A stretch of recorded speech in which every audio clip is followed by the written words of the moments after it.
रानो चिड़िया के 3 अंडे थे और आज उन तीनों अंडों से 3 सुंदर सुंदर सी बेटियां निकली थीं। मम्मा चिड़िया बहुत खुश थी। बच्चों, आप घोंसले में बैठो और मैं पड़ोसियों को मिठाई देकर आती हूँ। मम्मा, मिठाई? वो किस खुशी में? आपके अंडों से सुरक्षित बाहर आने की खुशी में बच्चों। फिर मम्मा चिड़िया अपनी पड़ोसन गोरी कौवी के घर मिठाई लेकर जाती है। गोरी बहन, मैं आपके लिए मिठाई लेकर आई हूँ। मिठाई? बेटे निकले हैं ना आपके अंडों से, ये मिठाई उस खुशी में है क्या? नहीं, मेरे तीनों अंडों से 3 बेटियां निकली हैं। पागल चिड़िया, बेटों की मिठाई तो हर कोई बांटता है और तुम हो कि बेटियों की मिठाई बांट रही हो। इस जमाने में बेटियां बेटों से कम नहीं है। तुम देखना गोरी, मेरी बेटियां बड़ी होकर बेटों से ज्यादा कामयाब पक्षी बनकर दिखाएंगी। मेरे 3 बेटे हैं, बड़े होकर एक एक दाना भी लाएंगे तो 3 दाने घर आएंगे और तुम्हारी 3 बेटियों का तो पेट ही भरना मुश्किल होगा तुम्हारे लिए। गोरी, तुम ये मिठाई रखो, ये तो समय ही बताएगा मेरी बेटियां कामयाब पक्षी बनती हैं या फिर तुम्हारे बेटे। चिड़िया अपने घर चली जाती है। दिन गुजरते गए और मम्मा चिड़िया अपनी बेटियों को जिंदगी गुजारने के रीत रिवाज बताती रही। सुनो मेरी बेटियों, बिना मेहनत के कुछ हासिल नहीं है। अच्छे समय में बुरे का ध्यान रखना और हमेशा कोई भी काम करने से पहले सोच लेना कि वो काम अच्छा है या बुरा, और बुराई से हमेशा दूर ही रहना। मम्मा, हम उड़ना कब सीखेंगी? आज मैं अपनी बेटियों को उड़ना सिखाऊंगी। उधर गोरी कौवी भी हर समय अपने बेटों को ठोंस ठोंस कर खिलाती रही। कौवा और कौवी अपने बच्चों को पालने के लिए दूसरों का भोजन चोरी करते, कमजोर पक्षियों पर जुल्म करते थे। पापा, आज मेरा मिठाई खाने को दिल कर रहा है। और पापा, मैं चावल खाऊंगा आज। मम्मा पापा से कहें मेरे लिए आज खिलौना लेकर आए। ले आएंगे, आपके पापा आपके लिए सब कुछ ले आएंगे। गोरी कहाँ है? वो मेरा चाकू कहाँ है? भतीजी, लो और अपना ध्यान रखना। कालू कौवा घर से निकलता है। वो सीधा बड़े पेड़ पर जाकर बैठ जाता है। जंगल में कोहरे की वजह से बहुत दूर तक दिखाई नहीं देता था, इसलिए जैसे ही ऑटो कालू कौवे के करीब आता है, कालू कौवा उसे रोक लेता है। कहाँ जाना है जी आपको? चुप कर जाओ, अगर दोबारा बोले तो सीधा चाकू मार दूंगा। सब निकालो, जो है वो निकाल दो। हरियाली तोती के पास तो सोने की चेन थी। वो जल्दी से उतार कर कालू कौवे को दे देती है और चाचा छमछम तो रोए जा रहा था। चोर जी, मेरे पास पैसे नहीं है। जो थे मैंने उन पैसों का ऑटो में पेट्रोल डलवा लिया था। डाकू कालू कौवा चाचा छमछम की एक लगाता है और बुलबुल से पैसों वाली थैली लेकर वहाँ से भाग जाता है। मेरा बेटा बीमार था, मैं अपने बेटे के लिए दवा लेने जा रही थी। वो चोर मेरा पैसों वाला थैला लेकर भाग गया। चलो, मैं आप सबको आपके घर तक छोड़ देता हूँ। कालू कौवा मिठाई की दुकान पर जाता है और वहाँ से मिठाई लेता है। फिर वो चावल लेता है और फिर खिलौनों की दुकान से अपने छोटे बेटे के लिए खिलौने लेता है। कालू जी, क्या बात है, आज तो खुले ही खर्चे हो रहे हैं। कबूतर, जो कमाता हूँ अपने बच्चों के लिए ही तो कमाता हूँ, तुम्हारी तरह मैं कंजूस नहीं हूँ। ऐसा कहते हुए कालू कौवा वहाँ से चला जाता है। सब बच्चे लंबी सांस लें और अपने पंख फैलाकर छलांग लगाएं। और छोटी, आप मेरे साथ साथ ही रहना। चिड़िया की तीनों बेटियाँ बहुत परजोश थीं। आज वो अपनी पहली उड़ान भरने वाली थीं। मैं आगे जाऊंगी, मैं अच्छे से उड़ूंगी। ये तो अभी थोड़ी देर बाद पता चल जाएगा। फिर वो सब उड़ती हैं, कोई आगे तो कोई पीछे।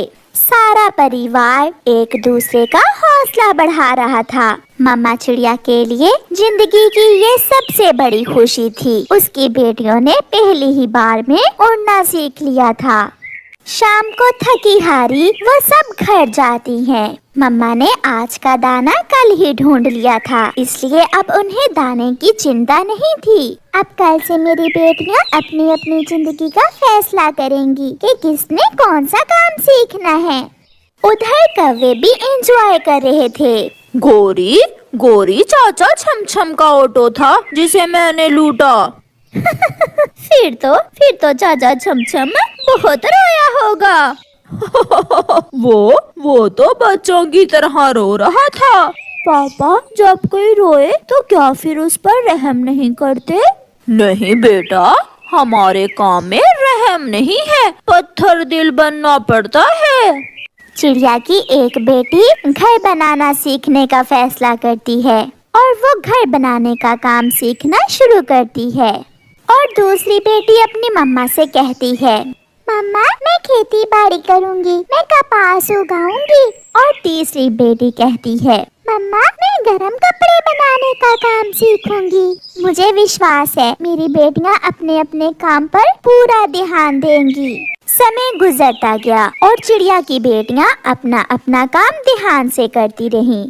एक दिन कालू कौवा उल्लुओं के घर चोरी करने गया था कि उल्लू उसे पकड़ लेते हैं और वो उसके चेहरे से कपड़ा हटाते हैं। ये तो पहाड़ों वाले जंगल का कालू कौवा है, इसे मारो मारो इसे। उल्लू मार मार कर कालू कौवे के पंख तोड़ देते हैं और उसे पहाड़ों पर फेंक देते हैं। मर गया, हाय मर गया, कोई मुझे मेरे घर तक पहुंचा दे। गोरी तक खबर पहुंचती है तो गोरी कालू कौवे को पहाड़ों से उठाकर घर ले आती है। क्या जरूरत थी उन उल्लुओं के घर जाने की? अब इस जंगल में चोरियां करने से खर्चे पूरे नहीं होते, इसलिए मुझे दूसरे जंगल जाना पड़ा। तीनों बेटे एक दूसरे की तरफ देख रहे थे। पिताजी, अब घर का खर्चा कौन चलाएगा? तुम बड़े हो बेटा, ये बोझ अब तुम्हें ही उठाना पड़ेगा। ना पिताजी, मैंने तो सोच लिया है, मैं अब सागर वाले जंगल में जाऊंगा। सुना है वहाँ कई और भी कौवे रहते हैं। मैं छोटा हूँ। छोटा मैं हूँ, तुम मुझसे बड़े हो। शर्म करो, तुम्हारे पिता के पंख क्या टूट गए? तुम सब आज ही उल्टी सीधी बातें करने लगे हो। फिर कौवे के तीनों बेटे घर से निकल जाते हैं। चिड़िया आती है, बहुत दुख हुआ कालू भैया, मगर तुम ये काम कब से कर रहे हो? पहली बार ही चोरी करने गया था मैं, पकड़ा गया, बहुत मारा मुझे उन्होंने, बहुत मारा। चाचा छमछम कबूतर के साथ कौवे के घर आता है। अच्छा ही हुआ कालू जो तुम्हारे पंख तोड़ दिए उन्होंने। जब तुमने मेरा ऑटो लूटा तो मुझे शक पड़ रहा था कि वो तुम ही हो, मगर मैं तुम्हारा चाकू देखकर चुप रहा। उसी दिन याद है ना, तुम मेरे पास खिलौने और मिठाई लेने आए थे। अब मालूम हुआ वो कमाई हराम की थी। मुझे माफ कर दो मेरे दोस्तों, मुझे माफ कर दो। कोई भी तुम्हें माफ नहीं करेगा। सब वहाँ से चले जाते हैं। छोटे, तुम अभी छोटे हो, तुम घर जाओ और माँ को बता देना कि मैं और भाई सागर वाले जंगल जा रहे हैं। हम अब उड़ सकते हैं और खुद से अपनी जिंदगी गुजार सकते हैं। ऐसे कौवे के दो बेटे सागर वाले जंगल में चले जाते हैं और तीसरा घर लौट आता है। मम्मा, वो चले गए, वो हमें छोड़कर चले गए, मगर मैं यहाँ आपके पास ही रहूँगा। कालू, अगर उन बच्चों को हराम की कमाई ना खिलाई होती तो आज हमारे बच्चे हमारे काम आते। गोरी, इसमें दोष तुम्हारा ही है, तुम ही मुझे चोरियां करने भेजा करती थी। चिड़िया की तीनों बेटियां अपने अपने काम अच्छे से सीख लेती हैं। बड़ी बेटी अब घर बनाने का काम सीख चुकी थी। छोटी की कपास की फसल भी तैयार थी और उससे छोटी बूढ़ी फाख्ता से स्वेटर बनाना सीख रही थी। उनके घर में सुकून था। शाम के बाद गोरी कौवी रोती हुई चिड़िया के पास आती है। चिड़िया, चिड़िया, मुझे एक गरम कंबल दे दो, आज कालू के शरीर में ठंड से बहुत दर्द है। आज है या कल, न जाने कालू किस समय मर जाए। ये कंबल मेरी बेटी ने बनाया है, ये आप ले जाएं। और वो बात याद करना जब मैं तुम्हारे घर मिठाई लेकर गई थी।